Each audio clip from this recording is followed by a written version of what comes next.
I'll try again. Witness, can you hear me? Please confirm you can hear me and unmute yourself.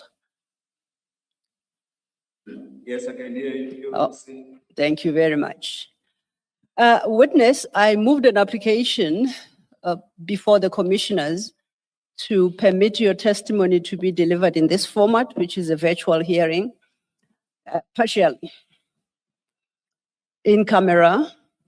Your name will not be disclosed publicly, and the chair has allocated the alphabet E to you. So from now going forward, you shall be referred to strictly as witness E. Do you understand that? Yes, I do. Witness E, you should have before you two small white arch liver. Before that, yes. Indeed, Chair. This Absolutely. formality. Witness E, good afternoon. Good afternoon, Chair. Are you going to swear or affirm? I'm going to take an oath. Do you swear that the evidence you are going to give is the truth, the whole truth, and nothing but the truth? If so, please raise your right hand and say, "So help me God." So help me God. Thank you. Thank you so much, Chair, and thank you for the reminder. Technology always gets the better of me. Witness E, now that you are fully sworn in, I would like to turn your attention to the two files you have before you.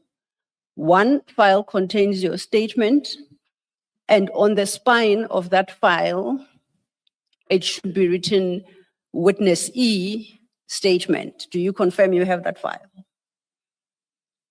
Yes, I do. The second file will once again be labeled Witness E, but would read annexures. Do you confirm you have the second file? Yes, I do. Okay, I would like then for us to turn to your statement file.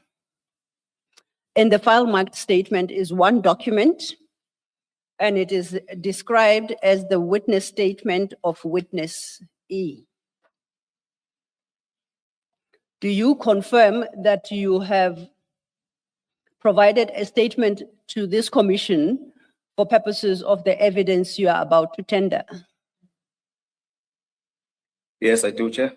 In the file marked statement, is that the statement that you have prepared for the commission? It is a Yes, 19, it's 19 pages.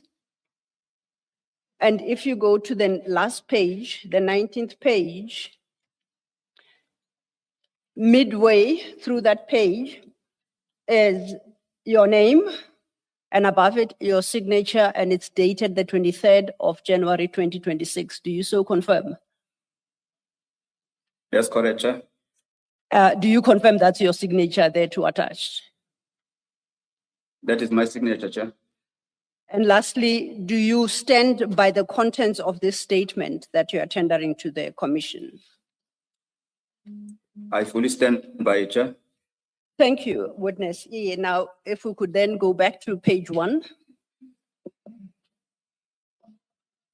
At paragraph 1, perhaps, if you could read that into the record. And once again, to remind you, please don't read out your name and don't read out your personal number or member number. Thank you. Paragraph 1 reads as follows. I am an adult male constable in the South African Police Service attached to Crime Intelligence in KwaZulu-Natal. Thank you. And just to confirm that your paragraphs 2 and 3, your paragraph 2 confirms that to the best of your knowledge, the facts you deposed to in this statement are true and correct. Is that so? Yes, that's correct, Chair. Your statement has only one significant heading besides the introductions, which is what we have just read through. And that heading is cited as my interactions with Minister Mchunu. And that starts at page 1 of your statement. Is that correct? That's correct, Chair. Before we get to that part of your statement, I would like to refer you to your annexure file, and in particular to annexure WE2, which should start at page 4 of your annexure file.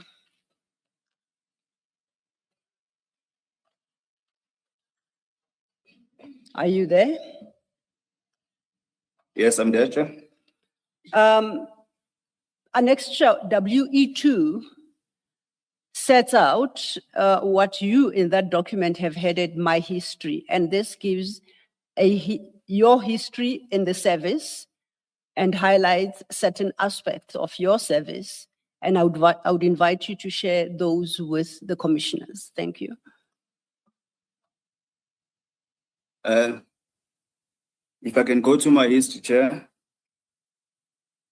I am a seasoned undercover operative. I can say for 19 years, but in the SAPS for 14 years. I started my career in the SNDF, whereby I joined the SA Army Intelligence in the year 2007. In the year 2012, I then left the Army and I joined the SAPS in the year 2012. Since then, I joined the SAPS Crime Intelligence. Up until now, I'm still a member of Crime Intelligence. Thank you. If you could just highlight some of the projects you have been involved in as set out at page 4 in the period, specifically, as you say, 2012 to 2019. Thank you. In 2012, I went to Otson College, whereby I did my basic training in the SAPS. And then after 10 months, we left college. We had to go back and work in the station. In December 2012, when I was back at the station, I was then approached by the members of Crime Intelligence in a unit called MDOC. In 2013, I then started to get involved in covert projects and covert operations of the Crime Intelligence. So in the year 2013, I did my first project, which was a drugs project. It was a project of cocaine that I did in 2013. Then in 2014, I did another drug project, which was a heroin project. In 2015, I did a stock theft project. In 2016, I did an ATM bombing project. 2017, I did a cash in transit project. And again, in 2018, up until 2019, where I was then enrolled in the program. Thank you. I note that with reference to the projects you undertook from 2013, in respect of each, that as you have read out, you note that most wanted suspects or all suspects, as the case may be, were arrested in the projects that you were involved with. Am I reading that document correctly? That's correct, Chair. Now, if we turn over, leaf to page 5, yes. Maybe before you do that, at item 6 in 2017 up to the year 2018, can you just confirm what you say there? I didn't hear you mention it.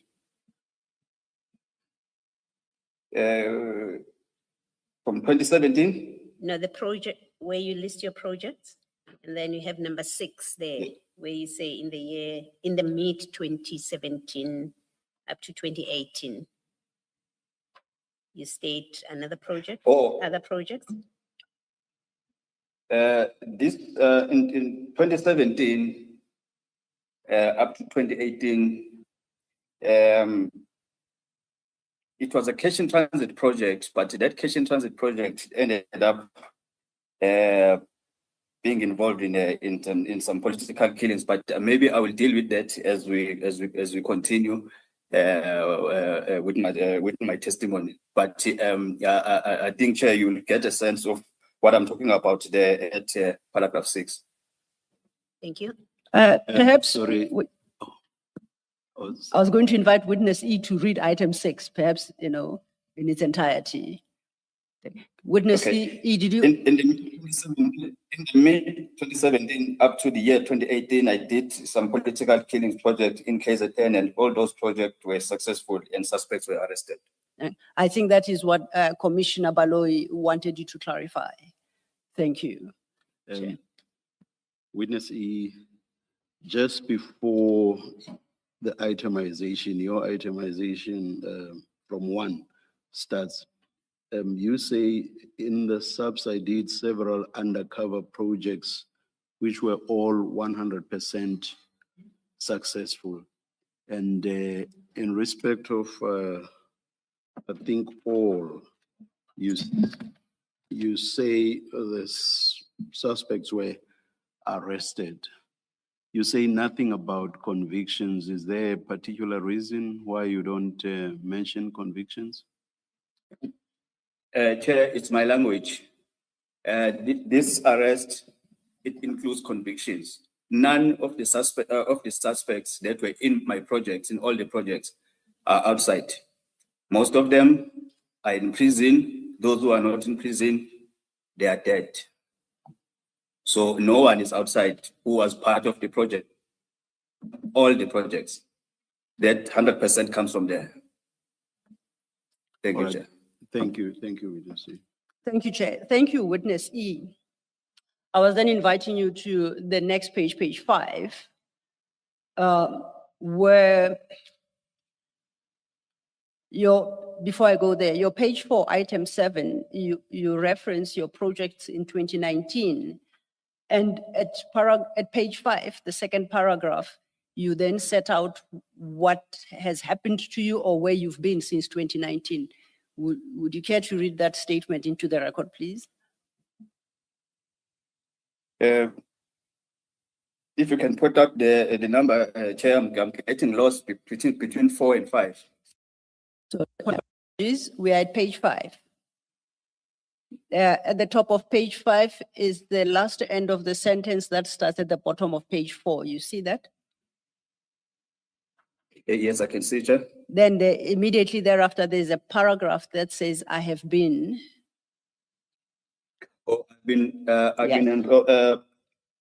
been into the program since 2019 as I'm a compelled state witness in a high profile political murder case. I was once investigating in 2017.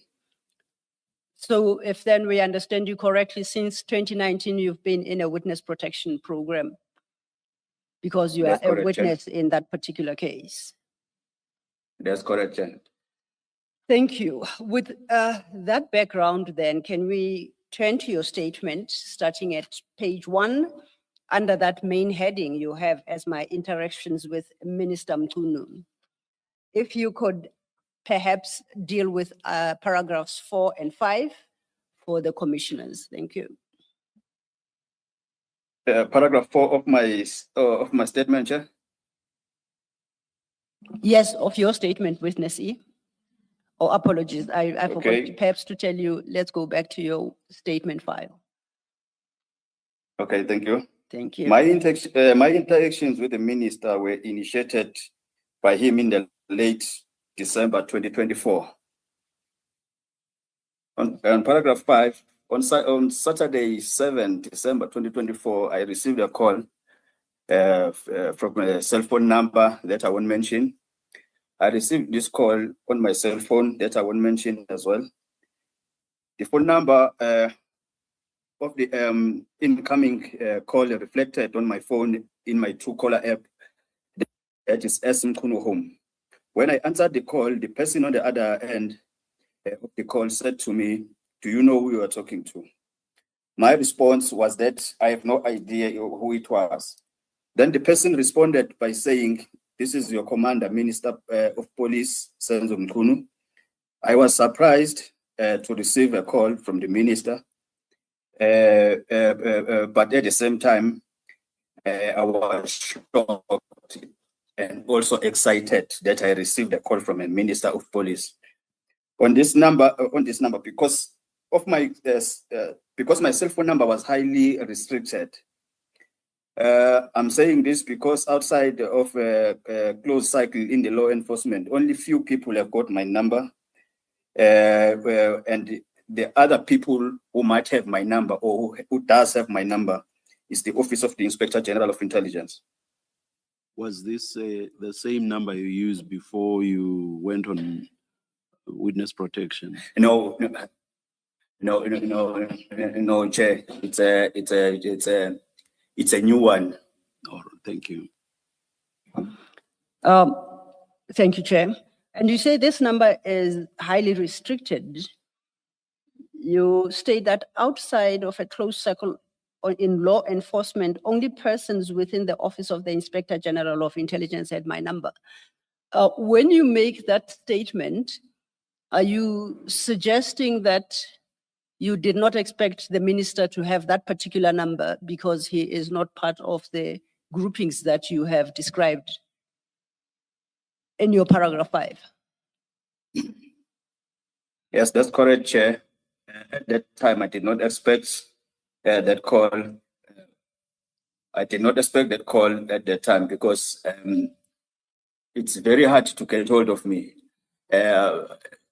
But the reason why I'm mentioning the Inspector General of Intelligence is because there was an engagement between myself and an Inspector General of Intelligence with the matters relating to what has been happening in KZN. So the engagement started in 2021 and in 2022. I think that my number, the people who interacted with me, they do have my number. So that's why I thought to myself that it might be one of them, but I'm not saying it's them, but I thought to myself it might be one of them. Thank you. Thank you, witness. Understood. From page 6, from paragraph 6, you then deal with the conversation or the detail of the conversation you had with the minister on the 7th of December 2024. If you could then take it up from your paragraph 6. Thank you. In paragraph 6, it's when the minister said to me, he heard a lot about me and that I have an information about the killing of Mr. Sindiso Magaqa and other ANC councillors in KZN. And he further said that to me, he heard that I have information about the SAPS Crime Intelligence officials who were involved in the planning and killing of Mr. Sindiso Magaqa. I then asked the minister, where did he get that information? But in his response, he said that will be the topic for another day. He did not reveal. Please continue. Thank you. Please continue from your paragraph. In paragraph 7, he then asked me as to what happened leading to the killing of Sindiso Magaqa. And I informed him about what happened. And in particular, he asked me, who are the SAPS officials who were involved in the planning and the killing? And I told him who are those officials and what was their role in the killing of Magaqa. And I did give him all the names of those officials, but even though legally, I think I might not be at liberty to disclose them in a public platform, but or in this forum. But I did give him all the names and who played what role. Thank you. You indicate there that the minister asked what happened to the killing of Mr. Magaqa, and you informed him. you do not state in your statement what you actually said to him. My question to you is, did you disclose in full everything you knew about the killing of Mr. Magaqa to the minister in your conversation? Chair, the killing of Magaqa was a crime. So I disclosed everything. I left no stone unturned there. I disclosed everything to him. Thank you. And as you say further on in that paragraph, you also disclose the identities of the persons you say are police officers who were involved in the planning and the killing of Mr. Magaqa. Yes, I did so, Chair. I understand, and you did indicate in your annexure WE2 that you are in witness protection because you are a critical witness in that case. Are you suggesting to the commissioners that You use witness E, the term compelled witness, I think you say. I called him something else?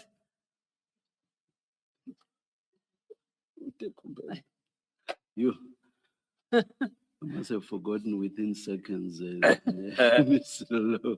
My Oh. apologies. No, I think, is it critical that they? I think you said critical. Yes, and it's because in his annexure Yes. 2, WE2 at page 5, Okay. he says, I'm a compelled state critical witness. He called himself a critical witness.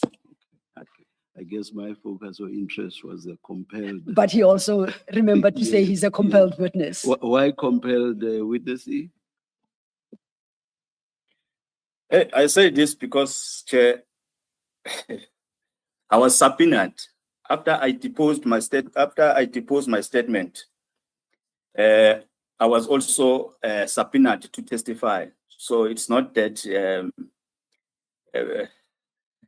I was subpoenaed to testify. That's why I'm calling myself a compelled witness, because even if I don't want to continue to be a witness, but due to the information that I have to testify. Thank you, witness. You just give us a moment. Just yes, please. Thank you, Chair.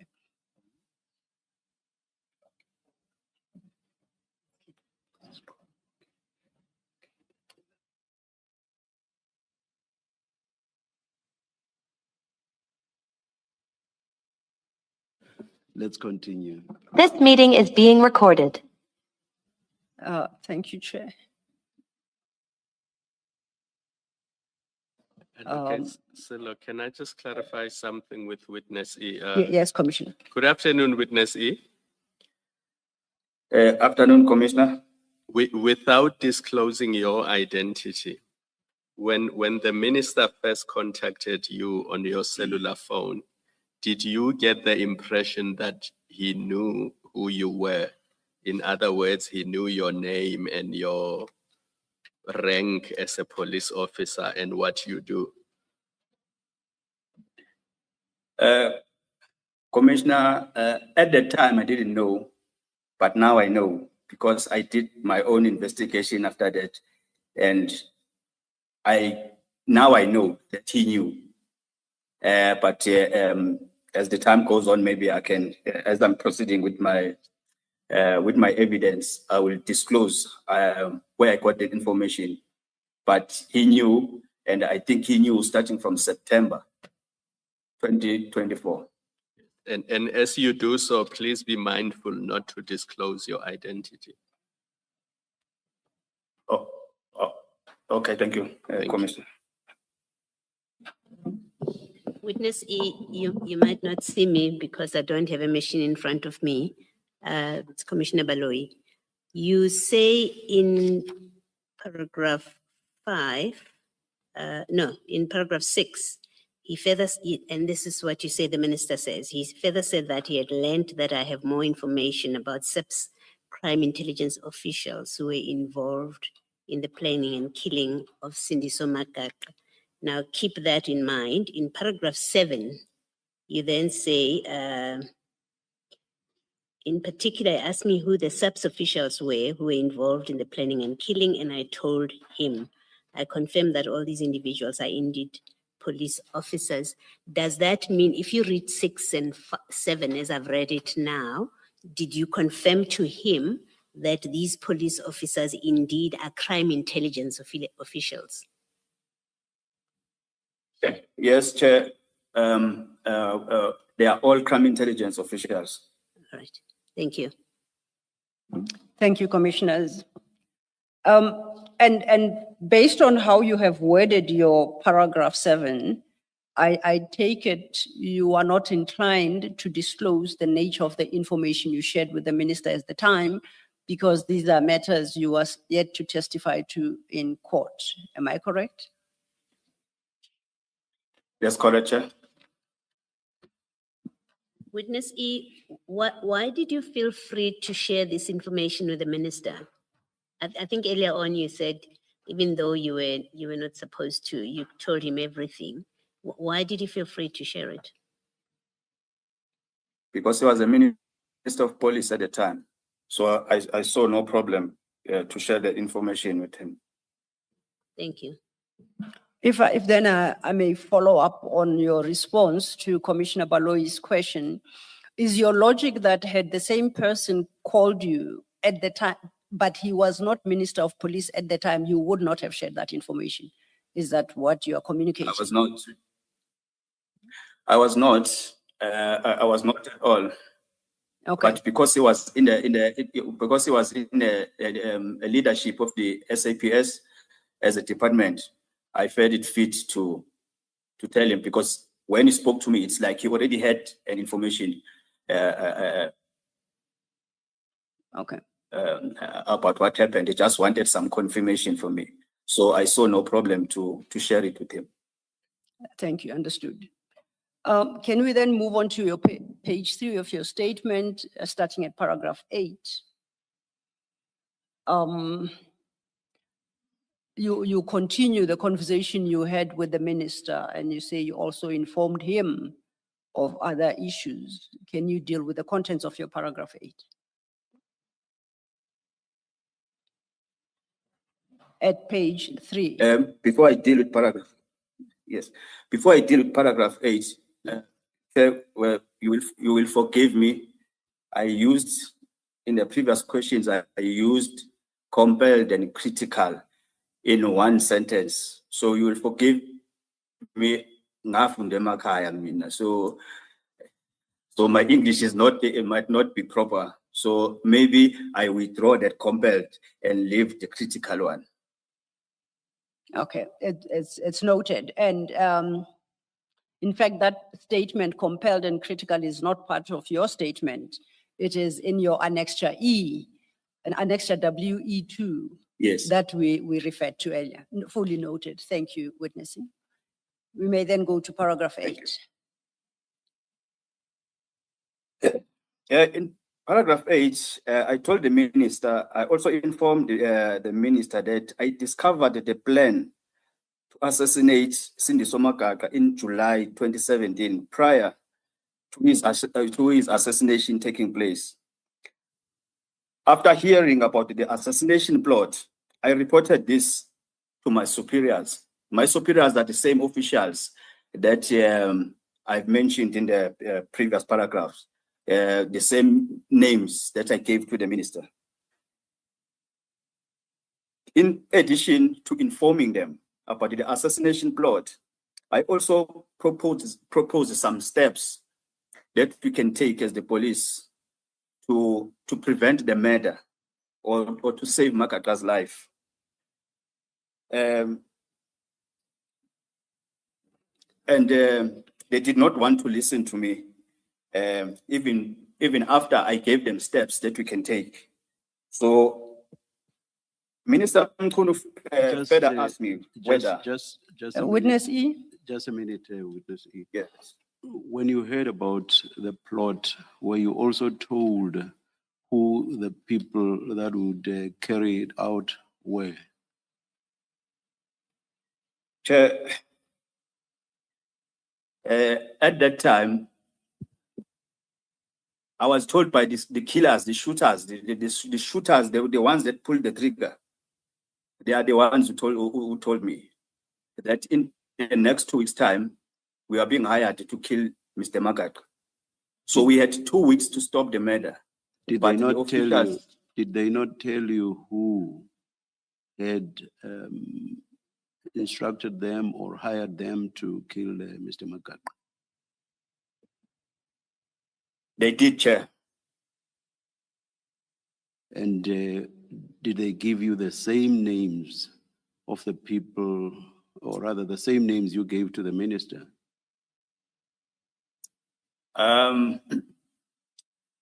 Even though, Chair, I won't go deep to the case of Magaqa, but I can just give you an idea No, of how this information. it's a very simple question, Witness E. Yes. Did they give you the same names you gave to the minister? The names that I gave to the minister are the officials who assisted the killers. Not the officials did not hire the killers to kill Magaqa, but they assisted the killers.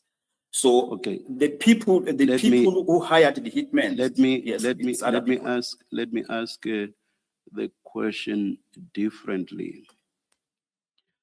The killers who said they were going to, or there was a plot for Mr. Magaqa to be killed, did they mention that those that were going to assist them in the killing were the people whose names you gave to the minister?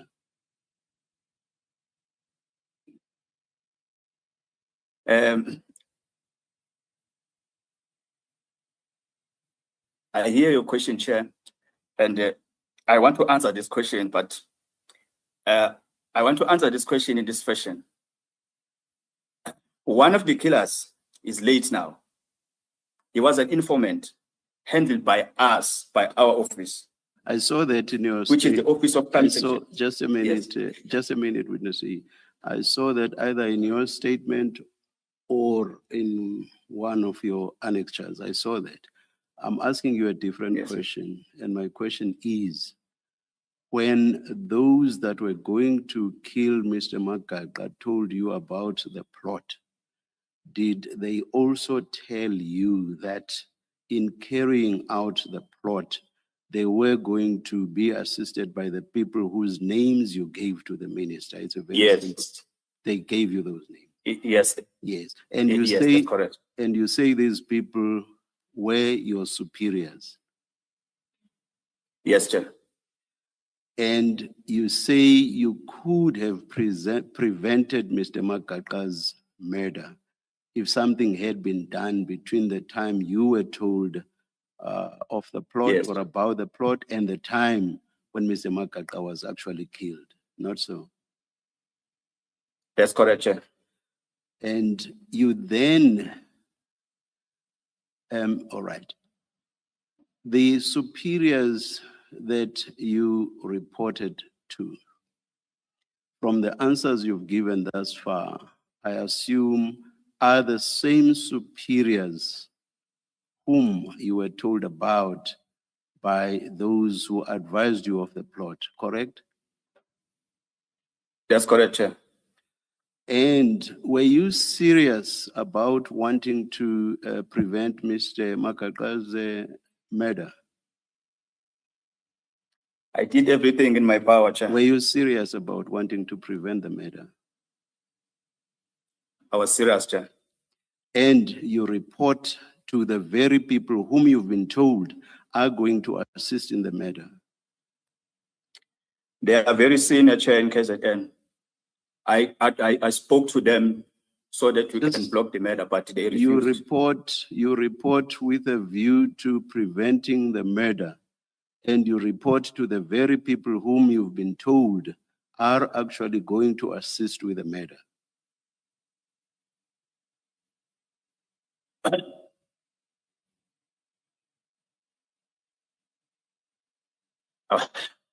I want to answer this question, but the question is confusing.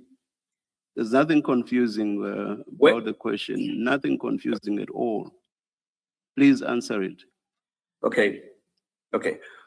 When I got the information, I reported the information to the people who were going to assist. But those people at the time, they didn't know that they will be asked to assist. The informer spoke to me alone, and then I related the message to my commander, to my immediate commander, in a level of a captain. I won't mention the name. But then at the time, my superiors didn't know that the hitmen will ask them for assistance. Number two, the equipment that was going to be used in the killing of Magaqa came from the very same superiors. How But would, it was the equipment. how would the people that told you or informed you of the plot have known that they were going to be assisted by your superiors if at that stage the superiors did not even know that they were going to assist? Because the equipment that they were going to use, which is the firearm and the car, came from the very same superiors. But that's after the event. They were going to ask. That's after the event, according to what you've just said now. My question is about the time you are being told that we are going to be assisted by senior police officials. How could that be said if the senior police officials themselves did not even know that they were going to assist? It may well have been the senior officials would have said, no, we are not willing to assist. Please make Chair, me understand. I I don't got the- understand. Okay. I got the information of the killing of Magaqa on Sunday, the 2nd of July, 2017. I got it from an informer who was hired to kill Magaqa. He then told me that he's going to ask the captain and the colonel to assist them in such a way that when they go to Mzimkhulu and come back from Mzimkhulu, they get a protection. He told me this on the Saturday or on a Sunday. Then on the same Sunday, I called the captain and the colonel, telling them that this informer is now hired to go and kill Mr. Magaqa. Can we block him? On Monday the 3rd, I also called the colonel again. I asked the colonel, Colonel, can we take away the car that we bought for this informer and an AK that we bought for this informer and keep it to ourselves? We will give the informer these equipment later on, because in the next week, they are going to kill Mr. Magaqa. That is how the information came about. Yes, thank you, witness. Yes, Ms. Silva. Thank you, Chair. Perhaps while we are on that, let's just take a step back and to explain what your job at the time was when you had these interactions with the people you say subsequently assassinated Mr. Magaqa. Can you just talk us through that very quickly? Chair, as I said, I've been an undercover operative since from 2013. I am currently a handler in the crime intelligence, but at that time, I was deployed undercover. I was deployed undercover to do undercover projects. It was a registered project, but it was a project for cash in transit. In this project of a cash in transit, I recruited the leader of the gang. It was a group of 25 suspects. I recruited the leader of this gang or of this group that is involved in cash in transit. This leader, who happened to be our informant, is the one who came with this information to us, because he was hired by the people in the Mzimkhulu municipality. That's how I got to know this information. On Okay. top of that, this group of 25 suspects, I had to infiltrate the group. That's how I got to know these people. Okay, then if I understand you correctly, you say you had been deployed as an undercover agent and you had infiltrated this group, out of which then came out the would-be assassins. Is that a fair summary? Yes, that's correct, Chair. Now, you say you were deployed undercover. Who were you deployed by? Yes. Who were you deployed by? To this, what you By the call very a same officer. project? Sorry, let me just finish. Who deployed you to act undercover to what you now call a registered project? The very same officials that I gave the names to the minister, the very same officials that provided the vehicle and the firearm to that was used in the matter of Magaqa. And these are the people at your paragraph 8 you refer to as your superiors. Is that so? That's correct, Chair. I'm clarified. Thank you. We're still at your paragraph 8. You have dealt with communicating the assassination plot to your superiors, and you indicated that they failed to do anything to halt their assassination. You go further then to talk about what Minister Mchunu next asked you in the same paragraph. Can you take it from there? The minister asked me if Lieutenant General Khumalo was also involved in the planning and the killing of Sindiso Magaqa. And I explicitly informed the minister that General Khumalo was not involved. And when I say I explicitly explained or informed the minister, I even went further in such a way that I told him that at the time, because Sindiso Magaqa was killed or was shot in July 2017, General Khumalo was not part of crime intelligence at all. He was not even in KZN. And General Khumalo was not the division command of crime intelligence. A person who was acting at that time, because we didn't have a permanent division commander, it was General Jacobs. And in KZN, the person who was the provincial commissioner, it was an acting provincial commissioner, which was General Lang. So General Khumalo was not involved at all when it comes to this plot and the killing of Magaqa. Okay. Please proceed to your paragraph 9. I informed the minister that I only let off Lieutenant General Khumalo in 2018 after the establishment of the PKTT.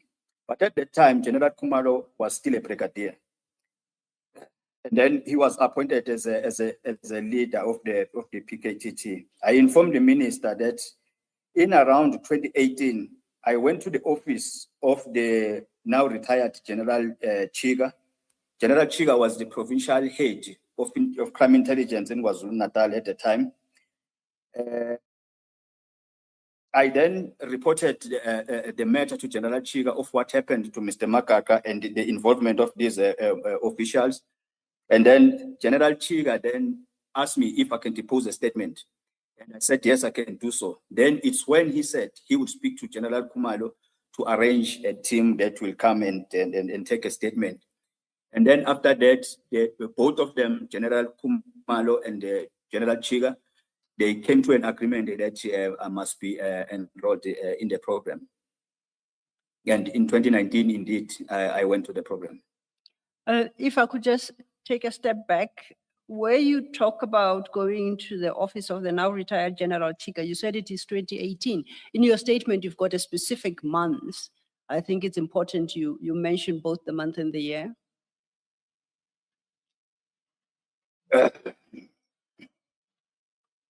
At your... It was around August. It was around...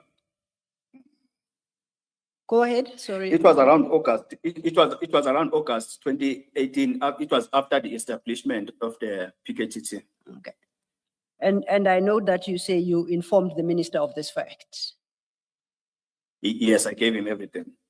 Okay, then let's go to your paragraph 10. After you have informed the minister of all these facts. We are still at your page 3, paragraph 10 at the bottom of the page. Yes, therefore, I made it clear to the minister that not only was General Kumalo not involved in assassination, but that I only came to know of him later on. I only came to know of him later on. Yes.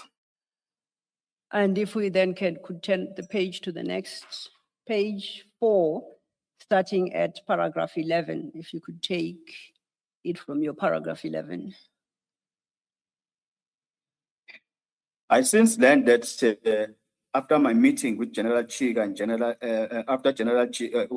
I since learned that after my meeting with General Chiga held a meeting with General Kumar, whereby a decision was taken by both of them that I should depose a statement and be enrolled in the program.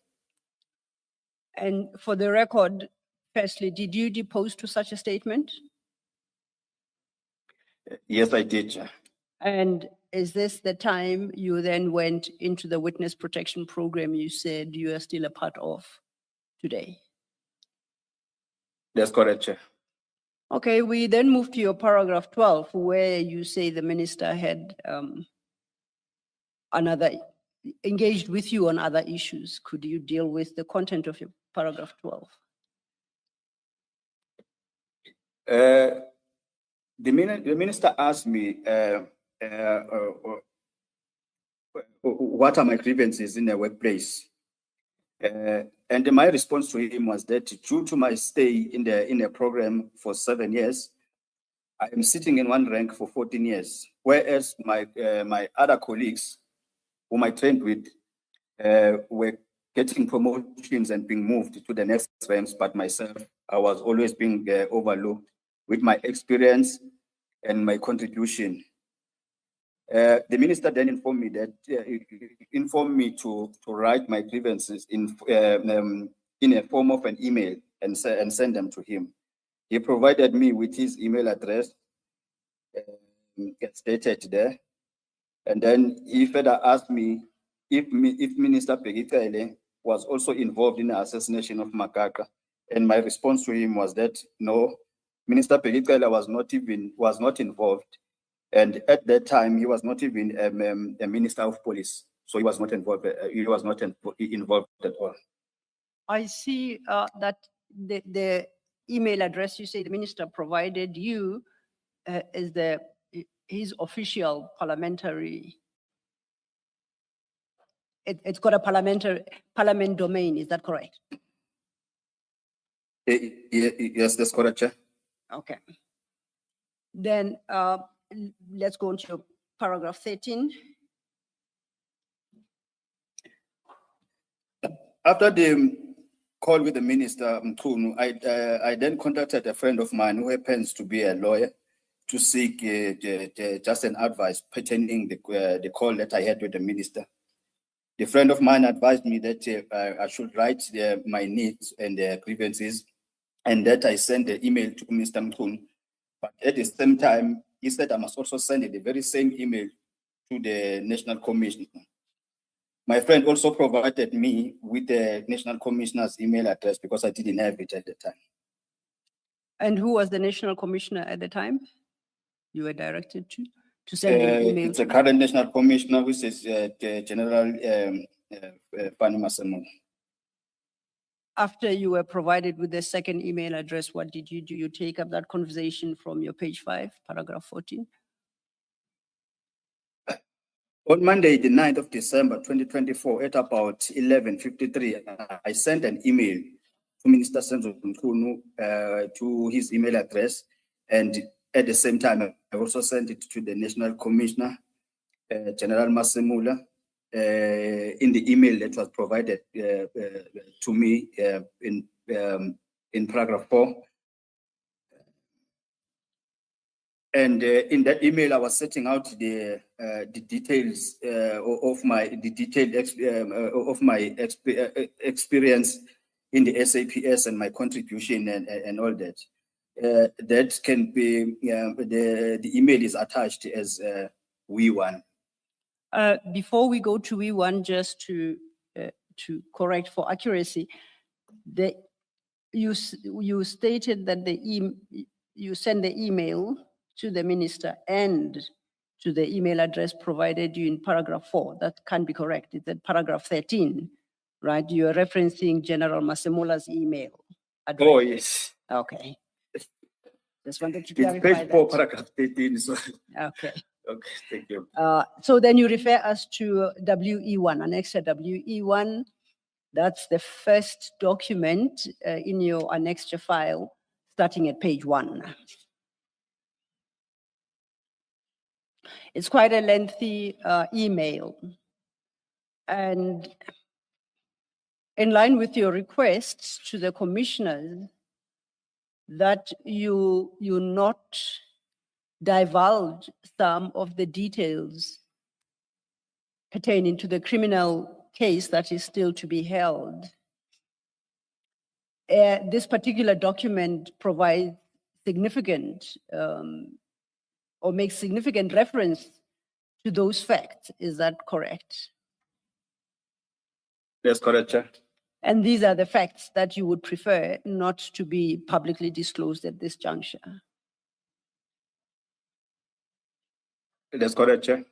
Now, with those restrictions, what would you like to particularly highlight to the commissioners from this annexure WE1?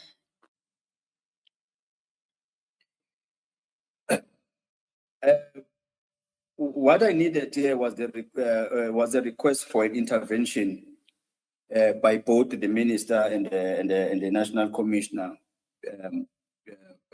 pertaining my working condition, because after I had that fallout, there was that issue with my my superiors. They started to weaponize the working conditions. They started to weaponize promotions against me. They started to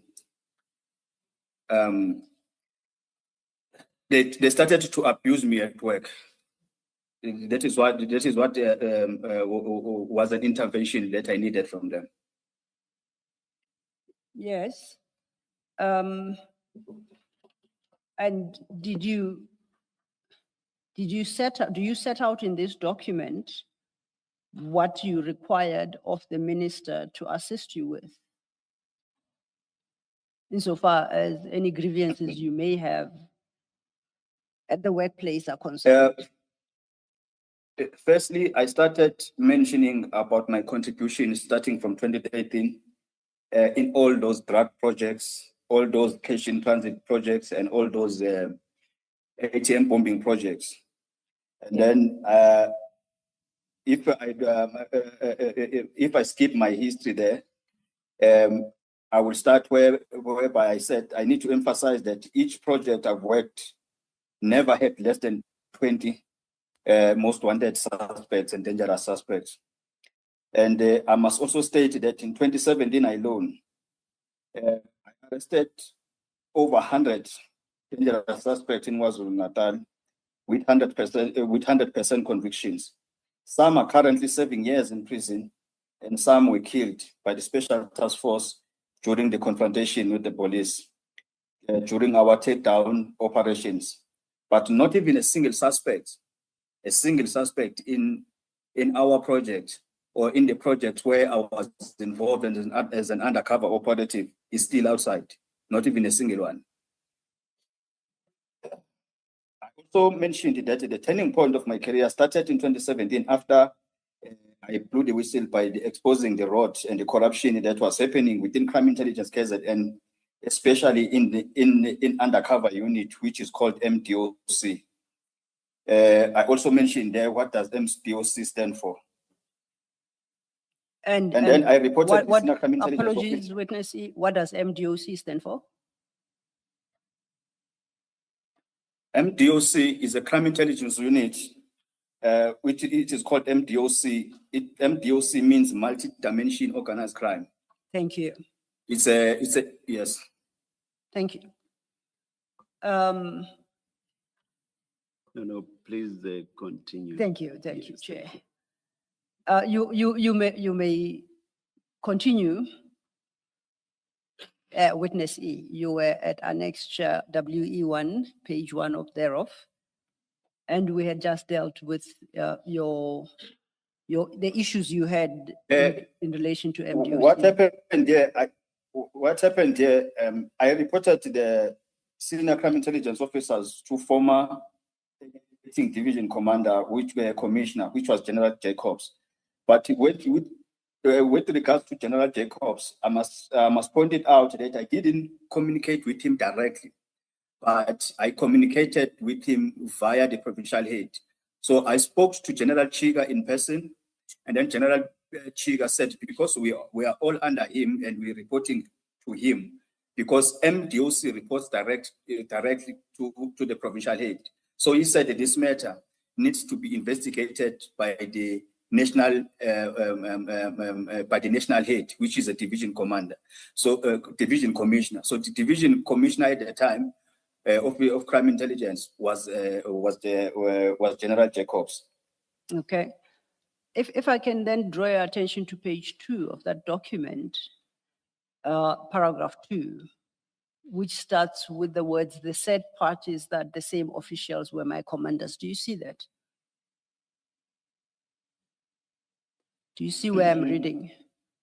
Yes, yes, the said part, yes, the said Okay. part is that the very same officials were my commanders. Yes. And Now, their names, my I did question, mention them.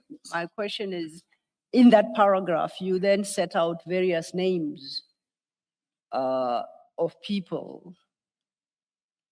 My first question is, are you saying these are the people that you call your commanders and who you say were a part of the assassination?